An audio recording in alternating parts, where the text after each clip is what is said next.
Good morning, y'all. Hello, hello, hello. We're going to get started, so we're asking that you all start getting settled. I know it's good to see people just already chatting it up, and maybe you're placing a name and a face, and you're saying hello, or maybe you came in last night, or maybe you've been with us for the last couple of days. But welcome to this morning. And we're going to jump right into inviting up my two fellow co-artistic directors, Lear deBessonet and Nataki Garrett. Please give them a warm welcome.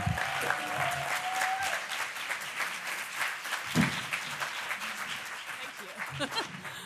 Good morning, y'all. I'm so happy to see you here. Wow, what a beautiful gathering, and what a great way to start today.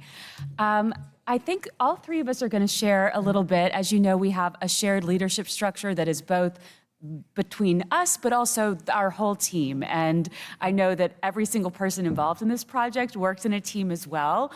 So I just love the fact that every single thing that we've done on any level has always been together, has never been about any one person doing something, but showing what communities do, even the micro communities within a leadership team. So that feels right and special. I think I'm just going to kick us off with the seed of this, why it started and what the hopes were to frame it, because I think what I can say about this room and what's manifest here is like, this is more than what we hoped for, you know, and the ripple effects already are so moving. But the idea at the beginning of this was really inspired by a convergence of two things. One was, you know, we started talking about this in the early days of the pandemic, and that what I just said does not match the joy of this image. You are about to see a scroll through of, in a moment, you're going to see just one picture from each of the 18 sites that will be joyous. But during that time, which we all know was about a series of overlapping crises that was both a health emergency, but so many other kinds of emergency too, that was revealing some things that we know have been broken for a long time, that more people became aware that some of those things were broken. And it felt like one of the urgent questions at that time is, what is the role of arts in society, in community? And in this moment of crisis, of so many different needs in our cities, in our communities, how are artists holding space and being part of that change and of that work? Acknowledging that artists have been doing that work for a long time, but could we actually work together across sectors, working with the health sector, working with the municipal sector and cities? Could we do that in a way to be able to expand the reach of who benefits from the genuine healing powers of the arts? So this was an urgent question. And we were also slightly bothered by the fact that early in the pandemic, when the field of the arts sort of came up for a review in the conversation, when the arts had to defend themselves as a source of employment for people, almost everything that was being talked about sort of in the most visible public forums was about the arts as a driver of economics. And we know that that is true too, right? Art, the way that arts create money and jobs is very real. We don't want to discount it. But it felt like the what's bigger than an elephant in the room, like the dinosaur in the room, was like the arts as a healing factor, both for bodies and for souls, and for social fabric, something that was so desperately needed, and a force against despair, a force against loneliness. And so we really felt compelled by, how do we get that part of what the arts does into the conversation? How do we make that visible? So that's why we did this. And one of our key inspiration points, which is part of why you'll see the legacy of having 18 sites, is a specific moment in the Federal Theater Project, which in the history of this country was one of the little bright spots we could grab onto when there was a serious investment in arts at the local level. And during the Federal Theater Project, the idea that that the arts in America was not just about what happened in a couple of coastal cities, was about what happened everywhere, in every single place, rural, urban, suburban. And so we were really inspired by the fact that in 1936, 18 cities and towns across the country did the same play on the same day. And they each imagined that play in their own image. We just thought that was the coolest thing and so inspiring, and a way to, by joining together, uplift each of those local things that was happening. And so our idea, we knew we wanted this to be broader than just the art form that is theater. So we knew we wanted something more than just a play. But what we decided to do was a shared prompt. And the idea that 18 sites across the country representing so many different communities would all respond to the artistic prompt, "No place like home," and take that however they wanted to and make it their own, and that on one day we would simultaneously premiere these projects. And that day was July 27th of this year. And my friends, that dream happened. And yes. And now might be a good moment to actually scroll through these beautiful photos of all of these beautiful places. But I just feel like it's worth taking a moment of awe that it happened, and also that work allowed us to collaborate across sectors. And I'm going to pass it over to my dear friend, beautiful leader, Nataki Garrett, to keep talking about this. Thank you, Lear.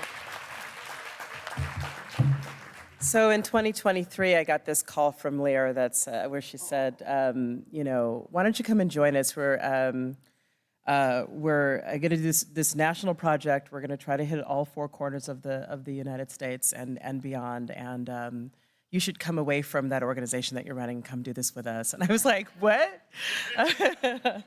And then a couple of months later, I got the call again. And that time I answered. And part of the reason why I was so excited about it was not only because of the national implications, this possibility of really supporting communities across the country. But the other thing I think was bigger was, what are these ways to amplify the work that we do as artists? I'm an artist, I'm a career artist.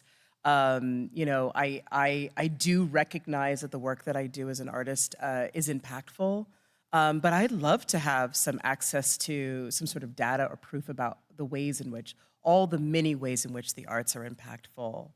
And the other thing is, like, artists as an amplifier, like, how do you imbue the people who create with the capacity, the resource, and the opportunity to do the thing that actually the reason why the art comes through them is to affect people in these really amazing, positive ways. And so how do you do that on a national scale? Why not take on something that seems like so outsized, like this beautiful project?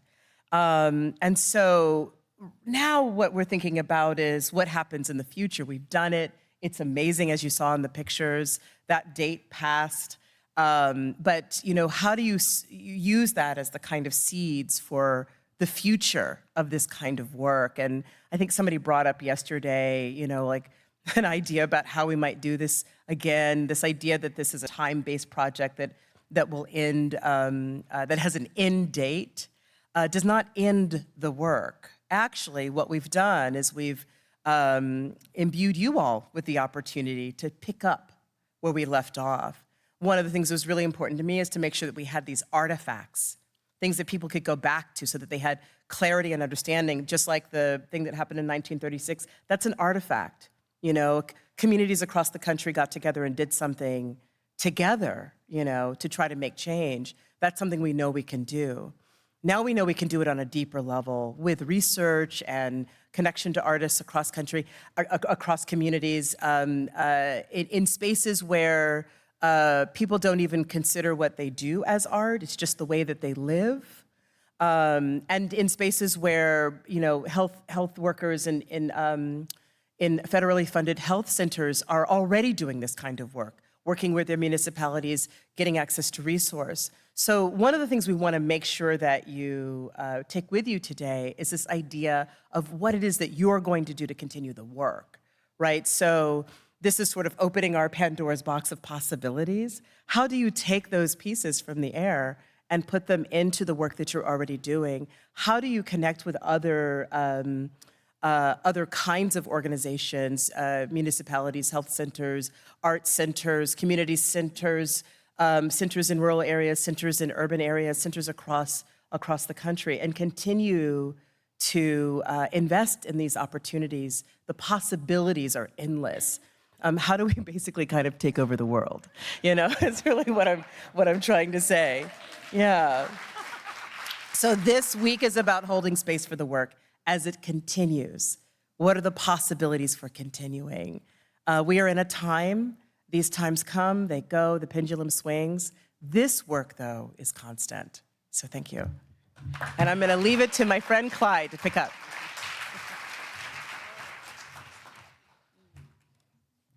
So again, welcome. I want to acknowledge those who are attending virtually via our good friends at HowlRound TV.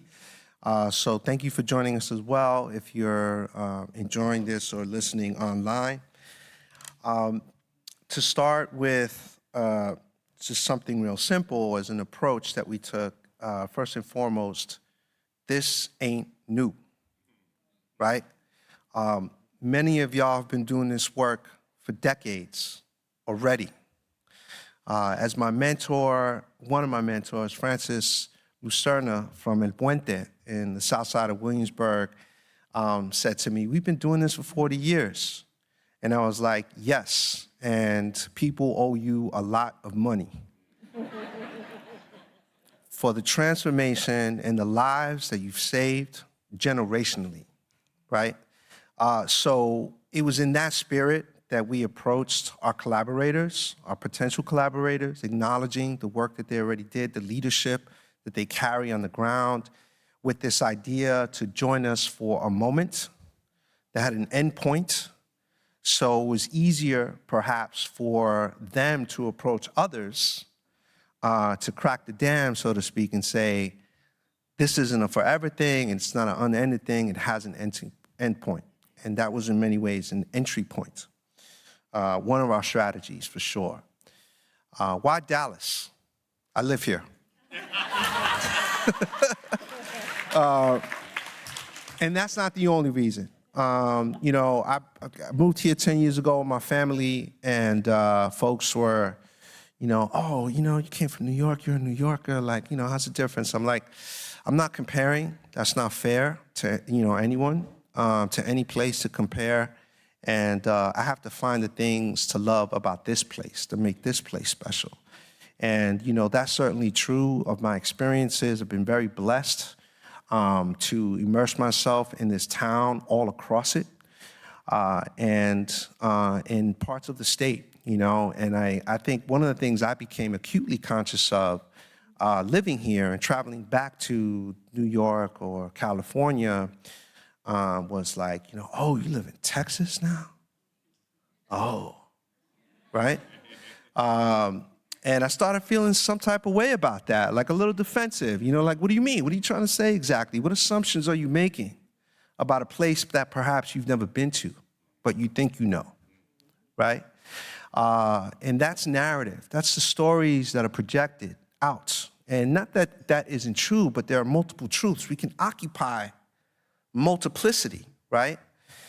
So it was important, I think, as we were discovering the importance of a moment like this after July 27th, where we would gather for the first and only time with people we had been working with all across the country in amazing zoo boxes. And as our colleague Holly Bass from Washington, D.C. reminded us yesterday, if those Zoom meetings weren't good and interesting, she wouldn't have shown up, right? So she acknowledged the intention of our efforts as national collaborators, not funders, not re-granters, not a nonprofit organization, but a national arts and health initiative project that, you know, we have moved and operated with intention as leaders, as co-creatives, and as national collaborators to our sites across the country. So I want to just take a moment for those who are new in the room this morning to see who's in the room that's been with us for 2 to 3 years. So I'm gonna ask if anybody is down with One Nation, One Project that's from a site that was a lead artist or a site leader to just stand for a moment so that the others can see you in the room for the leaders that you are. Just get up for a quick second if you are able. If not, raise your hand.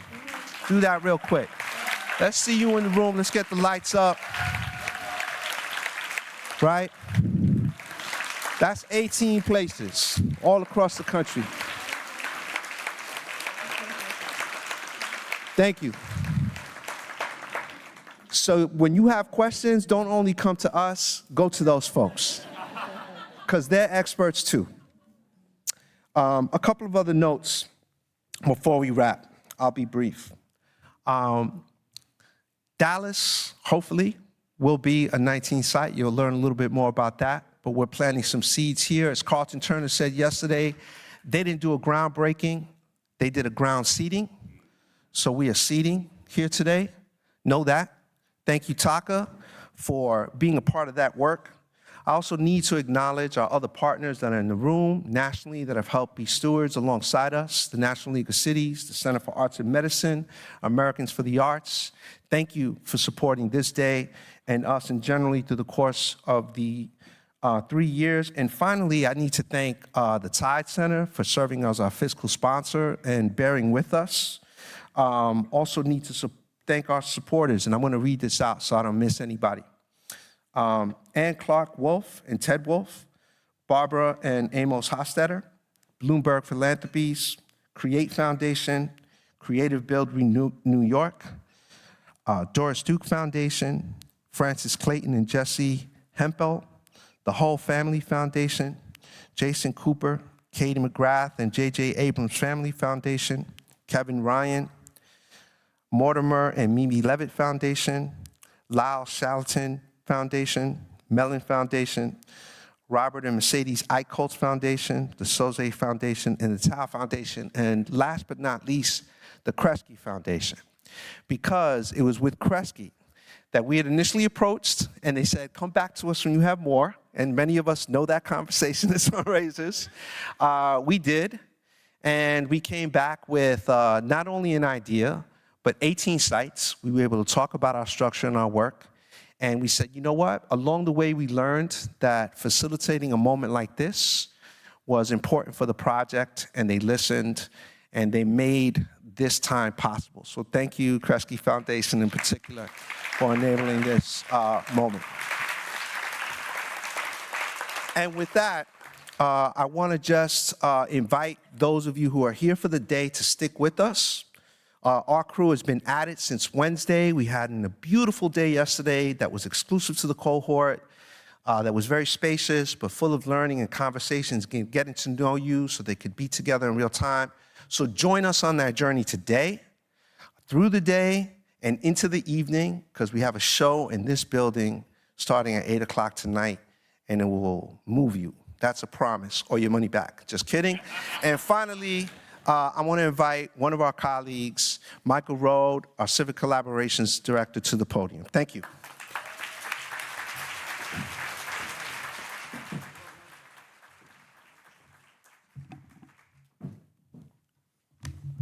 Good morning. Good morning. That was beautiful. It's a beautiful room. It's a beautiful room. I'm going to get right to it. So as Clyde was saying, today we've got a couple conversations and some folks to help start us off. We've asked some friends, some leaders, thinkers, practitioners to help start the day. We've asked them from their particular perch to talk about what came before, where we stand now, and what we might see or imagine ahead. They've each received that invitation in their own way, and we're grateful that they're here with us. After they each speak, the four of us will sit up here in these beautiful chairs for a few minutes and have a conversation. They're each gonna have 10 minutes on the clock.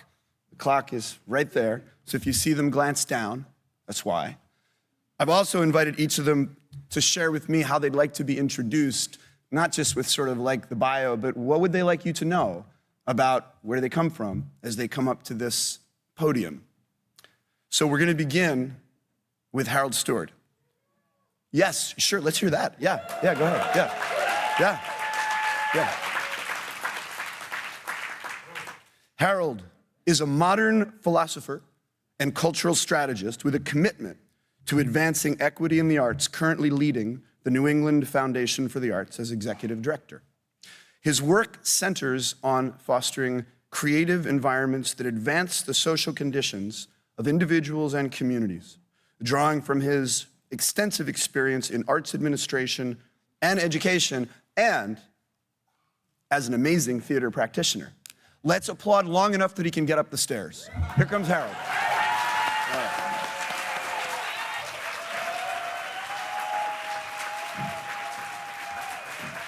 I'm just going to say thank you again. Good morning. Thank you to Michael and to this amazing team at Art for Everybody and One Nation, One Project. It is indeed a beautiful room. Literally, I was going to say it feels like home, but since I am from Dallas, Texas, it is home. Many people in this room who, and when we talk about where we come from, it's like we were here in the beginning. I know that, I've been taught that. So there's nothing new in terms about what has happened before. And so much beauty, I think, in this room, so many people who knew me when.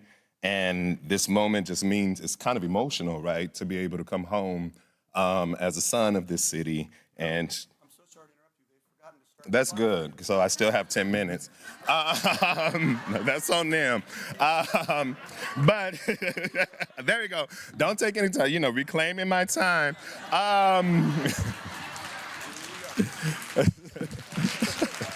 So I do just want to acknowledge, so many beautiful people here who are responsible for the Harold Stewart you might have known and the one who's standing before you right now. I want to say welcome to Dallas, and hopefully you found familiar here, you found a sense of home here, and if not, we are sure it will happen before you leave. So many friends, so many colleagues, so many organizations and practices, not only that I respect, I've learned from. I've been under your tutelage and really modeled my life and career after your work. Everybody knows Big Brother Almighty is Carlton Turner, right?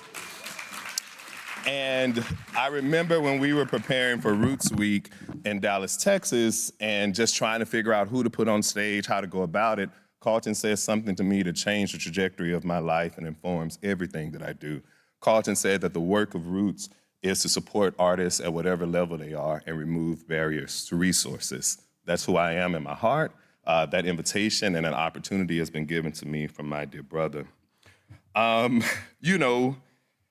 As a leader and a thinker whose eyes are wide open, it's really hard to think about what is relevant, because thoughts that might have been relevant yesterday, given how fast things are moving, may not be as relevant as they are on the next day. So, as luck will have it, on yesterday, on behalf of myself and the New England Foundation for the Arts, I released a letter to our friends and to our colleagues, thinking about and contemplating this time, a letter with a couple of affirmations and call to actions. That letter is called From New England to the Nation. And so I still believe, some of these thoughts are relevant from yesterday. So I'll take the time to read a couple of passages from that letter as I respond to the assignment today. That letter, you can find it on medium.com and as well as the NEFA website. From New England to the Nation and artists we trust. Since January 20th, we've been bombarded with an unprecedented number of alarming executive orders and federal actions. This flurry has brought with it confusion, fear, frustration, and anger. It has left many scared for their safety, unsure of their next steps and how to be present with ourselves, our friends, our families, and our neighbors who face the significant material impacts of these orders. These actions are succeeding in further fracturing our society. Our trust in institutions and in one another and in the future is eroding at an alarming rate. Yet, within this polarized landscape, I urge all of us to lean on a powerful force for unity, healing, and liberation, right at our fingertips, art. Being a son of this town, I've learned from many individuals, and I would call not only my good former boss, but forever mentor, Vicky Meek, in terms of the ways in which she taught me how to be an arts administrator, but also be connected to other people in the community. We had in Dallas a former school board representative named Carla Ranger. And a lot of things that Carla Ranger has done throughout her life to advance education and policy here. What I'm reminded of Carla Ranger in this time is that on the school board, there was intentional misinformation, a lot of confusion about policies and what would be done. And Carla Ranger, and even an attack on Carla Ranger and her job at the Dallas County school system. But Carla Ranger, who sometimes we would refer to as the Lone Ranger, because even her peers on the school board would not stand beside her on these values, Carla Ranger would constantly say, I'm not confused, right? I'm clear. And I think the first thing to be reminded with so much misinformation out there, seek a clearinghouse. Be clear. Stand on what you know, right? Don't be confused. So it's Carla Ranger who I think of in these times that I'm drawing inspiration from. I think there's a lot of thought around what is this thing called art, its practices, especially in the ways in which many of you practice it in the room. So let's clarify it. Art is not a mere luxury. It is a fundamental necessity for a thriving society. It is the language of the human heart, a means of processing complex emotions, forging connections across divides, and inspiring meaningful dialogue. So I believe that. I think we practice that, and we know that. That is the type of art for me when I had to kind of figure out, what is my career? What is this practice that's been given to me over time? And I've come to term in art as applied social science. I'm a saved, sex-positive Southern sissy, and I hate being defined, and so does art as applied social science. It's really transdiscipline, right? So there's no true definition for art as applied social science, but when I think about it, I say art as applied social science concerns itself with the psychological well-being and the social welfare of individuals, communities, and societies. That's how I think about it, and I just want to do a pulse check. Am I in the right room?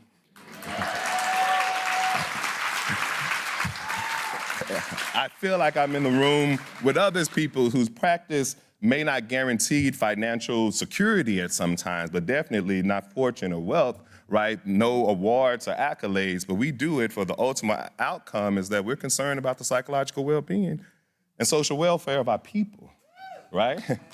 And if we can advance that, then that's the goal. So I say keep working in the ways that you've been working, because we've been working this way since the beginning of time. For the ancestors, right? And for the culture, I think it's important to also address and clarify these notions of equity, diversity, and inclusion, and through the lens of initiatives, right? I think we're about to be in a time where we will understand the white benefit of EDI initiatives, right? Just like we understood the white benefit of affirmative action. It is important, especially since I'm in my hometown with so many of my heroes and mentors, that I clarify. Yes, you see a Black gay man who is the executive director of the New England Foundation for the Arts. One day I'll tell you about the path there, but it was with no handouts, right? And sometimes no invitations. I am not a product of any EDI initiative. I am a product of freedom fighters.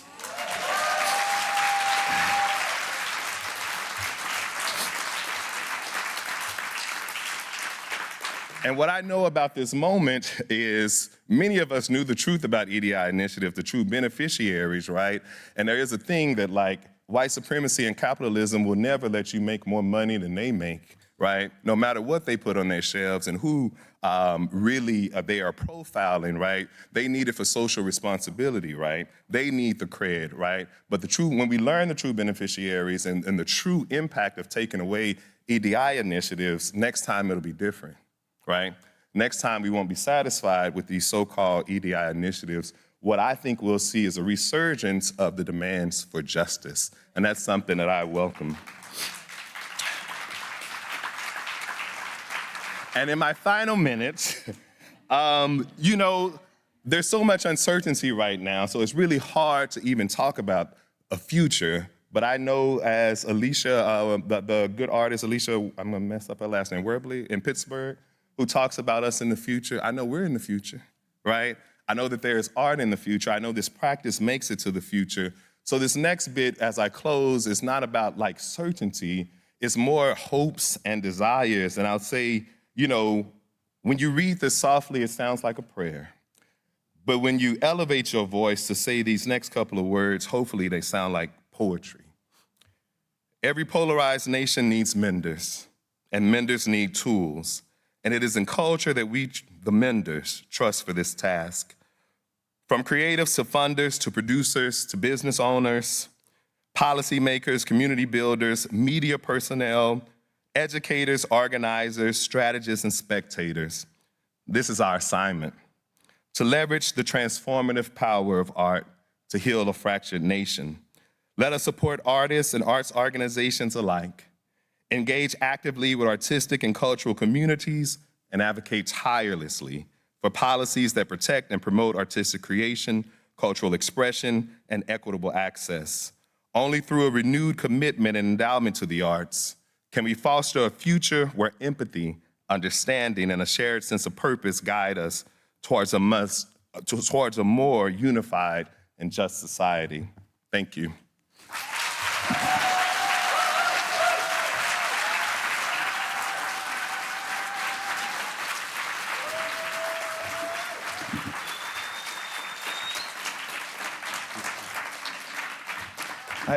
What you just read, the last part from your writing, I actually had on my phone to read during the question session from your writing.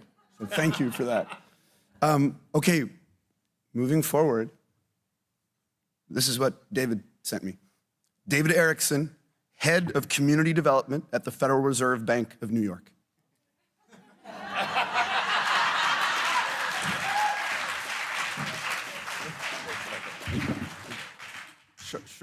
Short and sweet. Hi, everybody. My name is David Erickson. I did want to start with a disclaimer. I'm here as a citizen, not as a representative of the Federal Reserve Bank of New York or the Federal Reserve System. And I love talking to groups like this, but I'm always the bad guy, you know. And I know I'm the bad guy because I'm the only one wearing a tie. Although, honestly, like before I wore ties all the time, before my hair was gray, and I worked 20 years at the Central Bank of the United States, I was a dues-paying member of the United Auto Workers Union. I came to that in part because I was a graduate student at Berkeley, and I don't know why the UAW organized teaching assistants, but they did. And it was a really tense time when we were striking, and I was thinking, you know, I had this relationship with my advisor, and he said, look, you going on strike, like, you can't do that. This is like a mentor, this is a mentor-apprentice relationship, and you're gonna destroy it by bringing the market in and making us play that it will contaminate our relationship. And I said, I haven't been to the dentist in 4 years. And I'm not going to the dentist because if I get a cavity, I can't afford to fix it, and we don't have dental insurance. And that advisor often would ask me to babysit his cat every time he went to his weekend house, you know, up in Sonoma. And so I thought, okay, I'm not sure this mentor relationship is really working for me. And so we did organize, and we did strike, and it was tense, and we did get that dental plan, and I did fix my teeth, and I did start working outside of the university to earn some money so I didn't have to cat sit anymore. And and so I come to this idea that the market is a tool for independence. I come to that very personally. The market's a tool. The wheel is a tool. A wheel can bring food to starving children, or it can roll a cannon in to destroy a city. It's not the wheel's fault, it's how we use it. And what I want to talk to you a little about this morning is about how you, as artists, can use the market to build community, create health, and generate value that you should get paid for. I want to talk to Clyde's mentor and figure out how you are 100% right. He deserves to get paid. He is owed a lot of money for building that community in that place. So how do you do that? Well, one is in the health realm, and we're really fortunate to have Dr. Sankey's going to be talking after we have this panel, talking about the tangible, measurable health benefits that you all have been able to generate in the 18 sites that you've been working at. That's creating value, and you should get paid for that.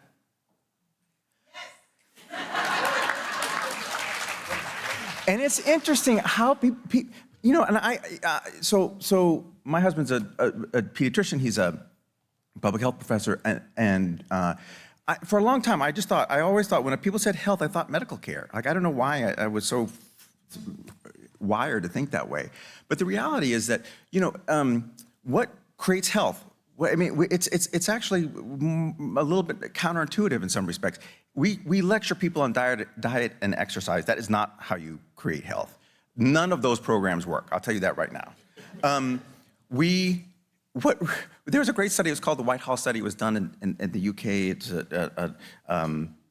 Michael Marmot. He was knighted for this study. But he showed that in the British civil service, none of these people are poor. All of them have access to high-quality medical care. And that he found that with each increase in status within the bureaucracy, health got substantially better, and not just a little bit better, like the difference between smoking 3 packs of cigarettes a day and not smoking. I mean, substantially better.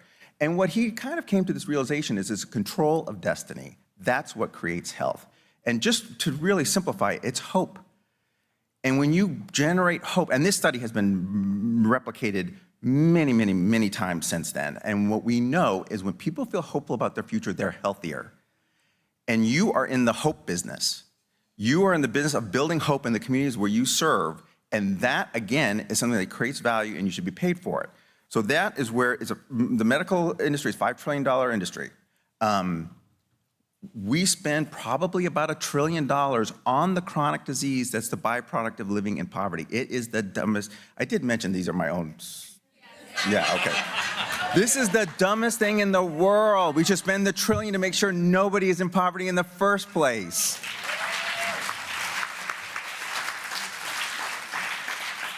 I want to talk a little bit too about risk. You know, the risk and this artists as community builders. There's a sense, I think, in this country, like, well, if we were more like Sweden, we'd be better off. We'd spend more money on social welfare and whatnot. And the reality is we spend more money on social welfare than any other country in the world. France spends a little bit more, but that's it. So it's not like we don't have enough money in the system. It's just not allocated properly, and the business models we use are broken. So we have to think differently about how we use those resources. Now, if we tapped into the $5 trillion of the medical community and the $1 trillion we spend on anti-poverty and community development every year, that's a lot of money. Money is not the problem. We don't lack money, we lack imagination. And artists, by their very nature, imagine the world as it could be, not as it is. That's why we need you now more than ever. So my good friend Penelope Douglas and I worked on this project. She was working with Yerba Buena Center for the Arts in San Francisco. I was at the San Francisco Fed at the time. And we were talking about what is this idea about a community entrepreneur, the early investor in a community, to start thinking about artists in that way. And we were trying to write this essay, and at some point Penelope's like, well, I just want to write a movie about it. I want to make a movie about this idea. I'm like, Penelope, I work for the Federal Reserve. We don't make movies, we write essays, And then it occurred to me, we're getting coffee one day, I'm like, you know what, you write the screenplay, and I'll just write a commentary on it. And it really was this idea of communities as entrepreneurs. So you Google Culture Bank, Federal Reserve Bank of San Francisco, you'll get that essay. But it starts off as a way in which an artist can be the guide on the ground to help channel that huge amount of resources in a way that benefits those communities and creates value. So I would just like for you to think about that for a minute, about how you can play that role in creating value, whether it's reducing risk to the investor by making a community investment ready because they're organized and they have a common vision about what they want to do, or building hope in a way that improves health and lowers the medical care cost risk to some payer somewhere, and we've got to find those people and partner with them. I want to end with just a couple things. This is not an artist example, but I like this one. It's called the Village at Market Creek, and it's in San Diego, and it was an area of, a lot of people live in this area from southern Mexico, and I kind of have really proud of their Mayan tradition, but there was a lot of gang activity in this place, and people were afraid to really make investments into this area. And this community organizer went through, and she started walking up to people she'd just see on the street. And this is like this little old white lady, she's walking up to all these Latino guys, and they're like, he's like, are you in a gang? And he's like, yeah, of course I'm in a gang. And she said, well, I want to talk to your boss. And he's like, okay, white lady, we're going to take you to, gang central headquarters. And so she goes to the leaders of the different gangs, and she said, look, this is we can't build here unless we have this as neutral ground. We have to reduce the violence here. And she said, what can I give you to make this arrangement work? And they said to a one, we want jobs for our members. And she said, I can do that. I can do that for you. And so this community came together, and they created the village at Market Creek. Some of you can also Google. It's a beautiful project. It's designed in many ways after the Palenque Temple complex in the Yucatan. So it's got really sort of celebrated the community there. It's got a lot of space for community space for an amphitheater and the arts and other things to bring that community together. People in that community they were able to buy into the project through its stock, actually buy stock into it. So it's a super interesting model. This is a way in which we use that wheel. We use the tool not to serve some other purpose, but the purpose of the community. We're using the tool to serve our purposes. That's what I want to be thinking about as we go forward. So the last thing I just want to say to all of you is, when you're working on a project like the Village at Market Creek or any other investment or a health improvement effort, you're going to sit down at a table, and there will be at that table the president of the bank and the president of the local foundation and the mayor of the city and a lot of other powerful people, right? But I want to make it really clear. You, as a community building entrepreneur, an early investor, are the most powerful people at that table, because those other people can be replaced. They're there because someone appointed them. They have positional power. They did not generate the value. You can generate the value. You're the ones that are the most powerful person at that table. We need to come up with better systems so you can capture that value and pay yourselves for doing that work and making it more sustainable, scalable, and spreadable. So thank you very much.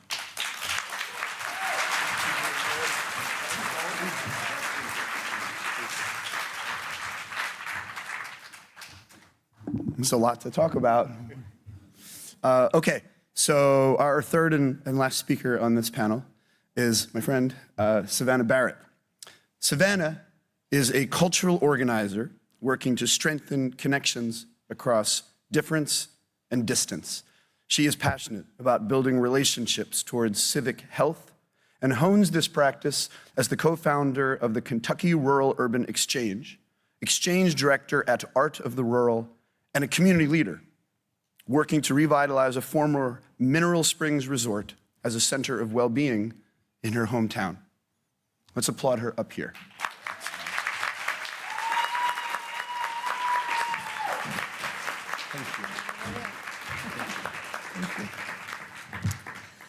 Hey y'all, good morning. I'm really grateful to be with you today. I bet you are a beautiful room. I can't see any of you, so hi. Thank you so much for being here, for all you've shared in the last 48 hours, and for sharing the audacious belief that what we seek for our communities we find in one another. As we gather here, many Americans are being drawn towards despair by those who stand to profit from our isolation and our division. In moments like these, we must choose a neighborly society over a fearful one. We are called to love our neighbor, but I remind you that love is not tolerance, it is a commitment. Commitment is shaped over time, and people need a chance to create joy together, to learn together, to try something, to achieve something, and as they do, to find a commitment to each other. There are a lot of quick fixes in this moment. They are conceived often from the conception of the problem, but as all of you know, and as your work shows, this work is not quick. And as you'll hear me say often, it moves at the speed of trust, which is slow at first, but exponential once established. It's not just about bringing polarized people into proximity, it's about creating the conditions for solidarity. As all of you know, the work requires willingness to listen with vulnerability, to practice openness, to rise above immovable partisanship, and to center our common future. For many of us, our political identity is determined not by what we devote ourselves to in our daily lives, but what we vehemently reject. In our work at Art of the Rural, I've learned to ask our collaborators to refocus and to reflect not on what they are railing against, but on what and who they are moving towards. At Art of the Rural, we are moving towards each other and our shared future. We do that as a national organization that resources rural and Native artists and culture bearers to connect communities and tell diverse stories about the people and places we love. Throughout our 15-year history, we've collaborated with hundreds of partners, some of them are in the room, to produce national, regional, local, and statewide convenings, research, publications, gatherings, fellowships, and exchanges. And across this work, we commit to 3 strategies. We connect visionary people and transformative ideas towards a thriving rural culture. We broadcast inclusive narratives that invite people towards one another. And we ask folks to build relationships, to work together across distance and difference, and to seek to not only meet folks where they are, but to listen and learn about where they have been, and to create the conditions for equitable, long-term intercultural exchange. This core focus has evolved out of the Kentucky Rural Urban Exchange, a project that I co-founded with our partners at Apple Shop in 2014. I lead that work with Kentuckians from across the state, hundreds of folks who have found something that speaks to them in this work and show up to do it just by the good of their hearts. Some of them are in this room. Thanks, y'all. It's an honor to be here to share this story with you. It is our story. I stand with them and bring them with me. And to learn from your own experiences across the country.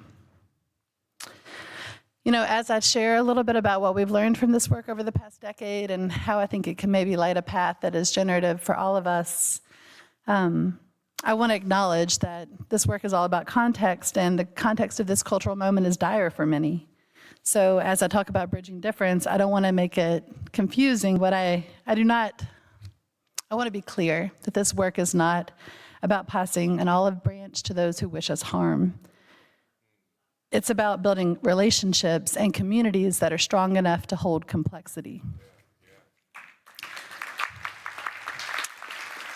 For more than a decade, we've worked in Kentucky to build those kinds of relationships, to empower change makers, and to align institutions across racial and economic and geographic difference, to build a statewide network of more than 300 alumni and 200 partners who are united in building a more connected and collaborative Commonwealth.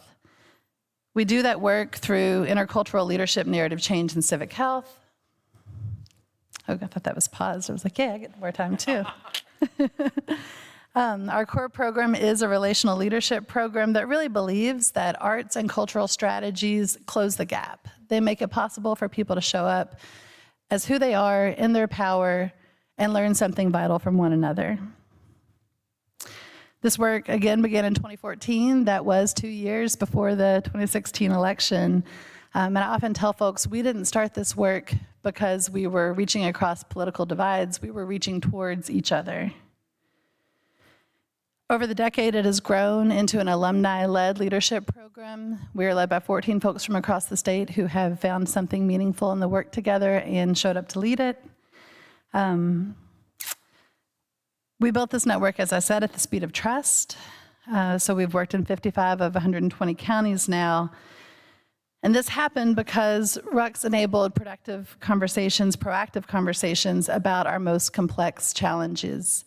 When we find friction, we lean into that friction. That is the closest and fastest way to one another. We do this work by using really familiar cultural strategies. Too often, the folks who get to show up for this kind of work are in proximity to power. So our question has been, how do we flatten the field so that folks like my people who are UAW, who were on the UAW roster for a long time, who are how I learned to organize in Grayson County, Kentucky, so that they're at equal position with folks who are electeds from urban places in the state, so that they can sit down together, try and understand one another, and find a way forward. We have found that the most powerful way to do that is through shared cultural experiences that everybody can thrive in, that everybody knows how to do. Those are music and storytelling and dance and food, and they uplift a story of Kentucky that all of us can belong to. Rux is a program that everyday people do want to be a part of. Our alumni are teachers and farmers and nurses. They travel across the state at their own expense because they know that there is power in meeting people where they're from. And for communities, hosting Rux has been a catalyst to start really important conversations, for them to reckon with the things that are vexing their communities, the ways that they can't move forward. Sometimes it's really helpful to invite some other folks in to share that conversation. Sometimes that's the way that you can have a conversation that folks refuse to have.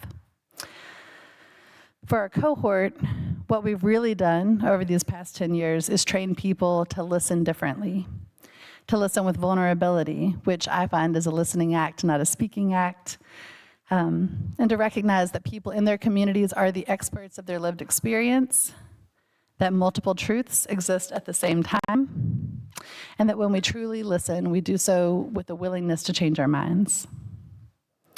These kinds of conversations are paired with really rich experiences of place and culture that create the right conditions in the brain to practice that openness, right? You've got to, I call it sort of like a benevolent confusion. You've got to get folks into a space and get them to act in a way that they do not normally act, to have really rich, vulnerable experiences where people are showing them something sacred, and they respond in a way that they do not usually respond, which is with vulnerability and a willingness to really reach in and care about a person that they didn't think had any relationship to their own future. At the center of this work has always been a desire to make it easier for really diverse, passionate people to find one another, to use their creativity to solve their own problems. We're doing this work has really expanded over the years. It started with this intercultural cohort exchange program. It has grown into micro grants and narrative change and a partnership with our Republican Secretary of State. So many different forms that we couldn't have expected because people keep showing up. People we didn't expect keep showing up because they too are tired of the discord and long for one another. This work is valuable because it is made up of diverse people who are united in a shared goal, but it is durable because they are sustaining that shared future.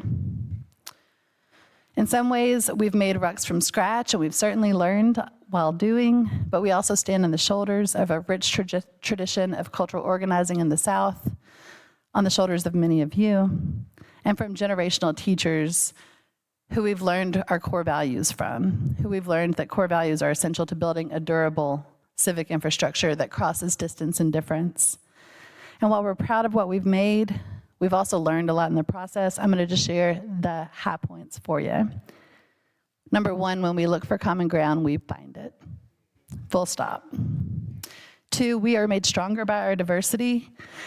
In my experience, when you create a space that people can show up in as they are in their power, with all their obstacles for participation removed, it is like taking a dam out of a creek. Everything runs more smoothly, and if we want efficiency, that's how we get it. Y'all, relationships are both the solution and the strategy. It is a circle. There's power in meeting people where they're from and hearing their story. Shared values illuminate the path forward, and the shortest distance between two people is a story. And so, the last thing that I will say is a little quote from Robert Gard that I often come back to and that I want to share today. This is probably from 1950 or so. So if we are seeking in America, let it be a seeking for the reality of democracy in art. Let art begin at home, and let it spread through the children and their parents, and through the schools, the institutions, and through government, And let it start by acceptance, not negation. Acceptance that the arts are important everywhere, that they can exist and flourish in small places as well as large, with money or without, according to the will of the people. With that, thanks, y'all.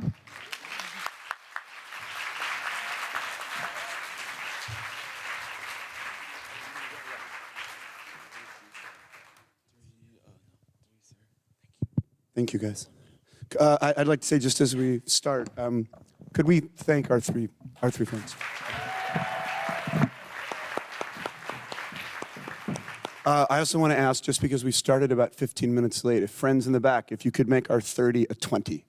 That way we'll help the morning happen. So thank you. Friends, that was beautiful and so much to think about. And although I have a lot of things I maybe want to offer or ask, I think the starting place, even though we're going to move quickly, is what you heard from each other.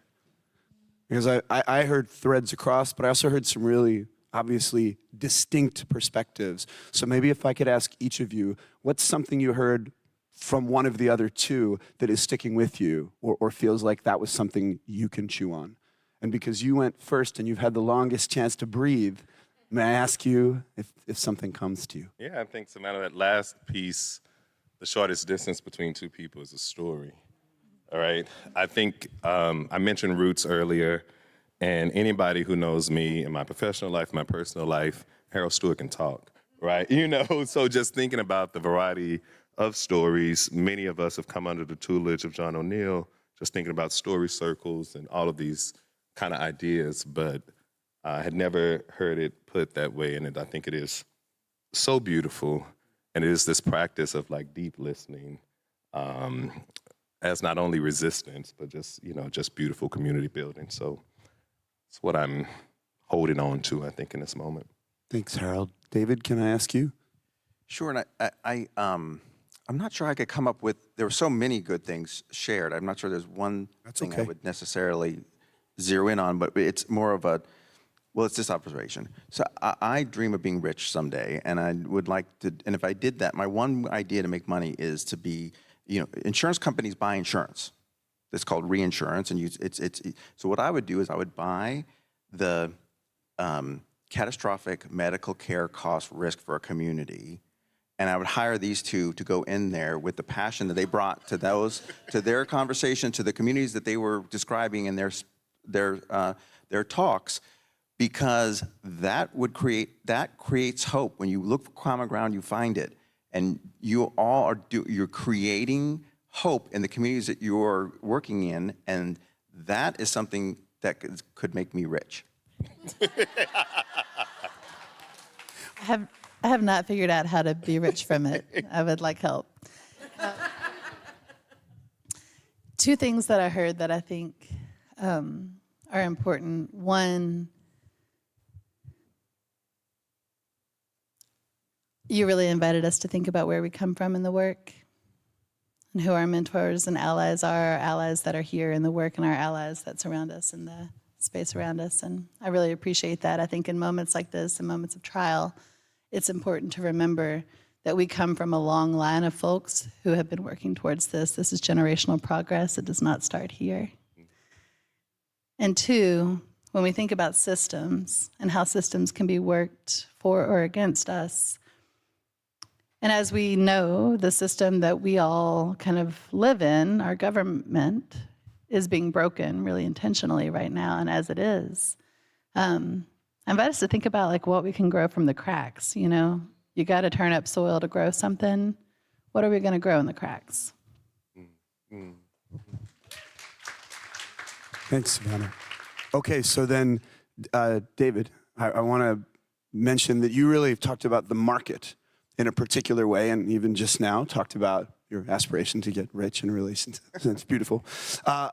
Words that were really coming up for me as I listened was market and hope, entrepreneur and commitment. There's almost this, at least in my brain, this sort of frequent dichotomy when I think about the relationship between these words, which of course is is my problem, the problem of my lack of imagination in relation to how finances connect to community development and opportunity. This is a room full of folks from so many different perspectives, but so many in here are doing work on the ground, exactly the kind of work you're talking about.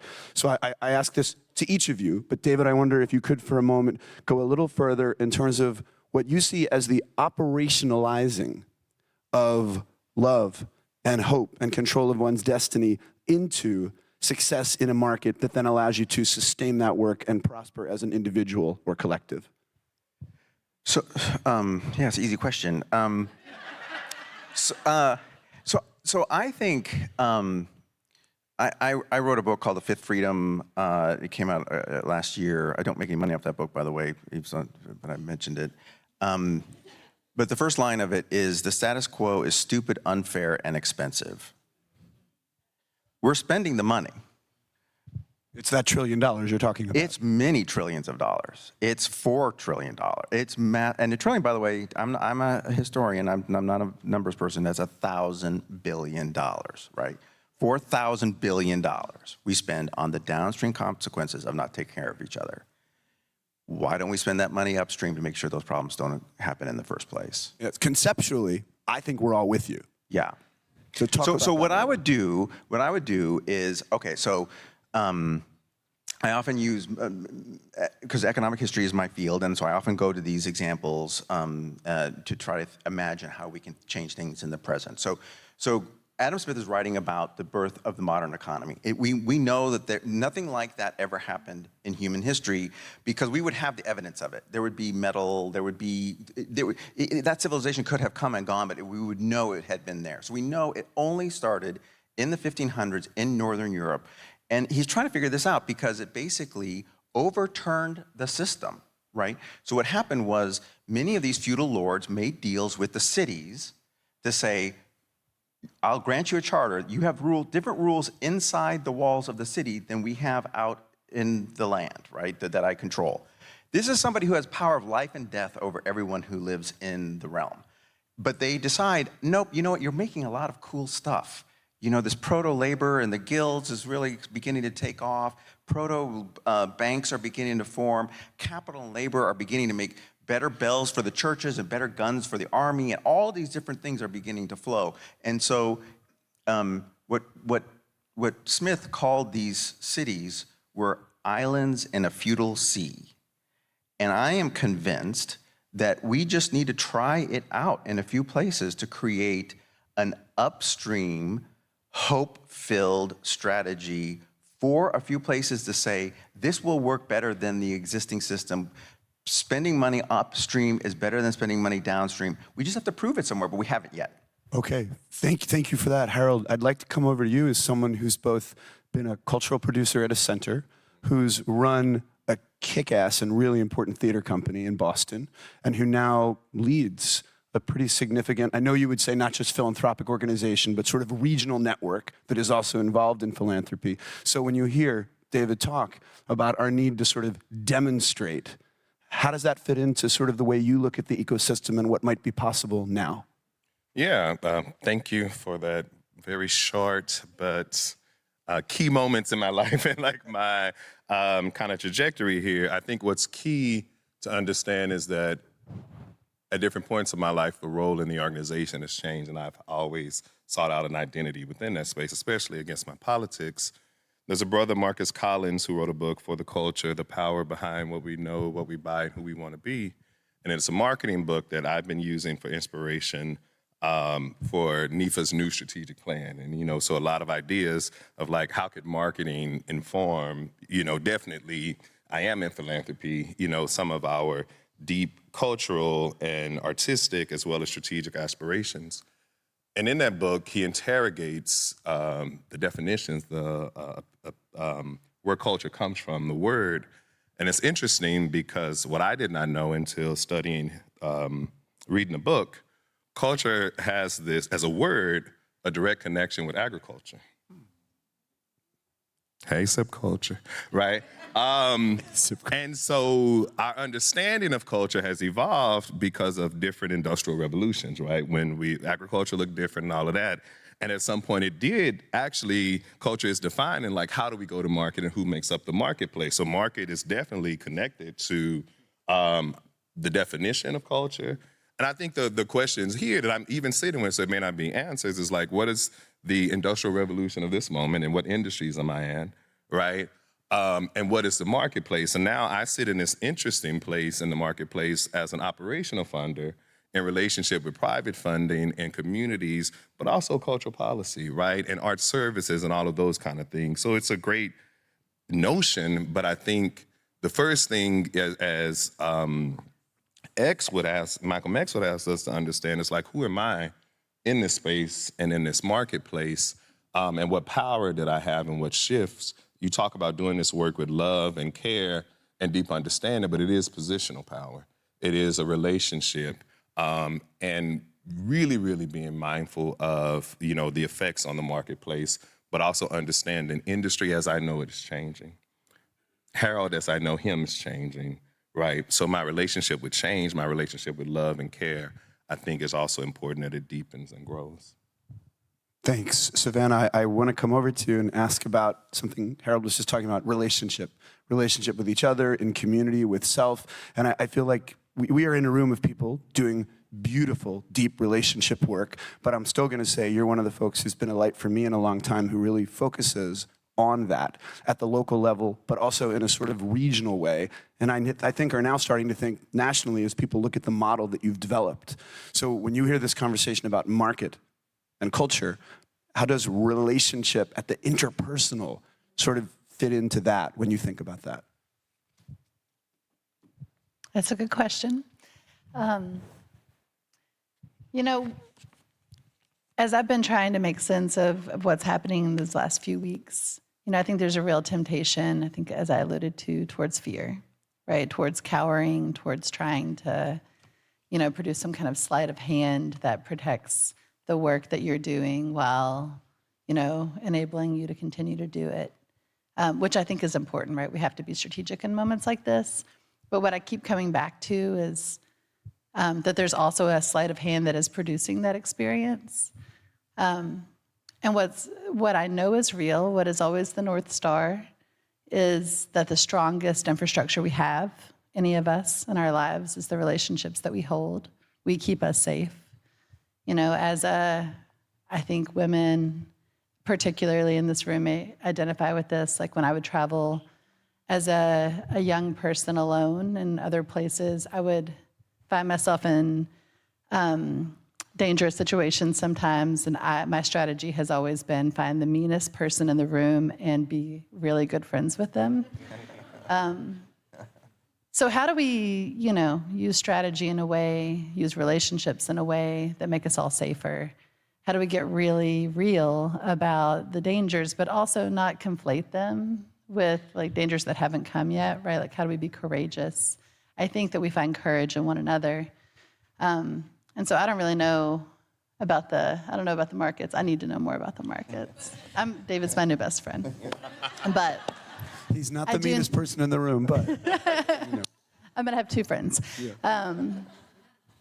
I know that we're gonna find our way through with one another in this time, and that for all of you, you know, as I understand where we are with One Nation, One Project, is that the sort of financial investment in your work is kind of coming to a close in this moment. It's open for new opportunities, and I'm sure you'll find them with David's help. But for right now, what you have is all of the relational infrastructure you've built in your communities. And y'all, I mean, nothing can stop you now. You're the most powerful people in the world. You have each other. Mm-hmm. Thanks, Savannah. If the clock said 0, I'd stop there, but it doesn't. So I'm going to ask another question. I feel like, I'll say this, Clyde said it earlier. Yesterday, a lot of us here spent yesterday together. It was an incredible day. It was a beautiful day of conversation, of performance, of connection. One of the things for me that was really rich in the day was not just sort of like the stories and answers, but the questions that people were lifting up constantly with each other. And I feel like as we're together today in an enlarged room, I'm really interested, and I asked you this a little bit before, David, but what questions do you feel are really important for folks who are doing the intersectional, local, movement-based work at this moment? What questions do we need to be asking ourselves, each other, and in what spaces are those questions feeling most urgent right now? One for me that I was certainly thinking about yesterday is, you sort of addressed it a little bit, Savannah, so I have to reverse engineer the question, but what is the difference between olive branch and meaningful and useful connection and trust? So anyway, I wonder what's on your minds. Yeah, what I've learned, especially, from my peers in the South, and also because, I mentioned I'm queer, I'm Black, I'm Southern, I'm an artist, and in a lot of ways, I've been able to build communities with folks who don't identify in that way under the title of allyship, right? And so life has taught me in any kind of justice movement, coalition building work with allies, with people who identify the ways that I do, to ask a couple of questions, right? If we're gonna do this together, how much time do you have and what are you willing to give up? And not as a judgment, but it's just like, if you got kids at home that you need to feed and you can't be at the meeting at 6 o'clock, we need to know that, right? And provide some grace, for that. If you have a short amount of time, but it really is about what I've seen is like, not only meeting people where they are, but making sure that there's not only value to what they're doing, but it's the proper use of these things, right? And when you ask that of your allies, right, it's a good questionnaire, because many of them have not thought about it, right? They're in it for the principle or the good of the work or some kind of association, and it's, tomorrow I'm gonna wake up gay, I'm gonna wake up Black, and I'm gonna still be Southern, right? Whether you are or not. So I just need to know, this is life work. As we said, this ain't new, right? So if we're gonna do it in the spirit of movement, how much time do you have? What are you willing to give up?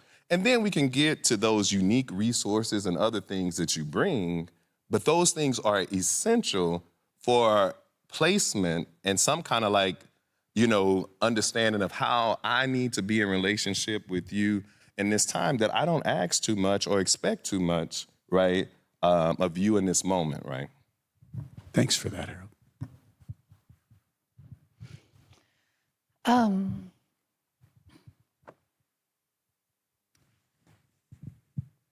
Well, I think the olive branch is a pass, right? It's just reaching over at folks and saying, we kind of fear each other, we don't understand each other, so please come anyway. And I think relationships rely on listening and on actually caring about what is said, on valuing one another. I think we have to scale that kind of vulnerable listening from the ground up. I think we have to create, as individuals, I think we're all pretty challenged right now to listen better.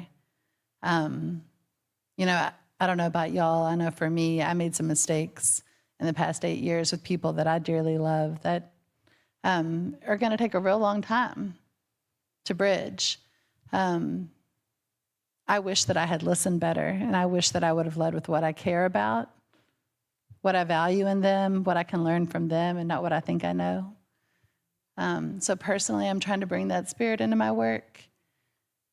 And systemically, I'm gonna flip that and say, if we're in proximity to power, for those of you in this room who have access to resources at any level, some of you are municipal leaders, some of you are, passing out the big checks. I think it's on you to consider how you can acknowledge that you may not have the relationships to every level of this work, and how can you create hubs of resilience that are in proximity to the folks on the ground who are doing it? How can you resource those in ways that sustain regardless of the federal infrastructure that many of us have depended on? And how can, if you are those regional hubs, how can you then make sure you're in right relationship with folks on the ground to make sure that they are getting the resources that they need? We have to build new infrastructure in this moment, and that has to rely on a lot of trust. Thanks, Savannah. David, a last thought from you before I close. I think a plan beats no plan. And I think we should be thinking about a plan. And one of the building blocks for any plan, for wherever you live, is that vulnerabilities overlap.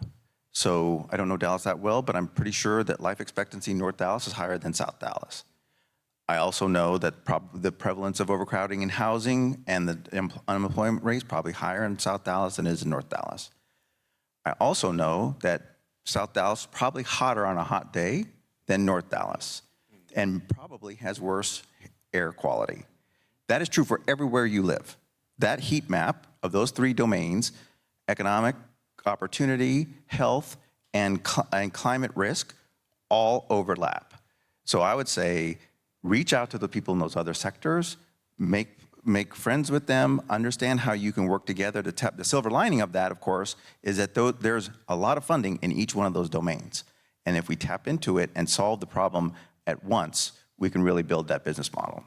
You're offering a coalition as hope, but sort of parenthetically, when relationship and trust is possibly built, and when we have a sense of what people are actually willing to give up. Yeah. Thank you, all three of you, so much.